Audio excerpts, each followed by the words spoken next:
Hello guys, आपका स्वागत है। आज हम वैद्युत आवेश तथा क्षेत्र लेसन 1 करने जा रहे हैं और ये पार्ट 3 है। वैद्युत द्विध्रुव दो विपरीत प्रकार के आवेश को एक दूसरे से न्यूनतम दूरी पर रखने से जो संरचना बनती है उसी को वैद्युत द्विध्रुव कहते हैं। इसका मतलब है जैसे दो विपरीत प्रकार के आवेश हैं, जैसे आप मान लेना Q1 Q2, ठीक है। आप मान लेना Q1 Q2 मान लिया और उसके बीच की जो दूरी होती है उसी को हम वैद्युत द्विध्रुव कहते हैं। बीच की जो दूरी है, मेरे पेन नहीं चल रहा है इसलिए मैं बता नहीं पाई, ठीक है। उसी को वैद्युत द्विध्रुव कहते हैं। चलिए दूसरा क्वेश्चन करते हैं। ये क्वेश्चन भी बहुत ही इम्पॉर्टेंट है। वैद्युत द्विध्रुव अवगुण। वैद्युत द्विध्रुव के किसी एक आवेश तथा दोनों आवेशों के बीच की दूरी के गुणनफल को वैद्युत द्विध्रुव अवगुण कहते हैं। इसे P से प्रदर्शित करते हैं। यह एक सदिश राशि है और इसकी विमा LTA है।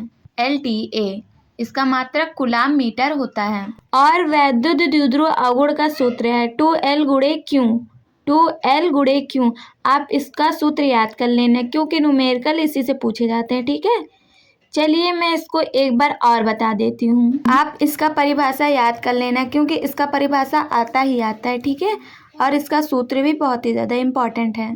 चलिए मैं आपको बता देती हूँ। पेन भी नहीं चल रहा है मेरा। ये Q है और इधर Q2 है, ठीक है। एक माइनस रहेगा, एक प्लस रहेगा। परिभाषा के अकॉर्डिंग मैं बताऊँगी। -1 है और -2 और बीच में 2L है सूत्र के अकॉर्डिंग, ठीक है। जैसे वैद्युत द्विध्रुव के किसी एक आवेश तथा दोनों आवेशों के बीच की दूरी के गुणनफल को वैद्युत द्विध्रुव अवगुण कहते हैं। बीच का जो 2L है उसी को हम मतलब इसी के दूरी को हम वैद्युत द्विध्रुव अवगुण कहते हैं P।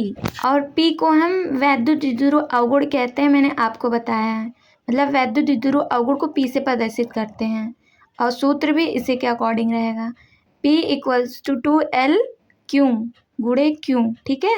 आप इसको याद कर लेना। तो मिलते हैं अगली वीडियो में। Thanks for watching.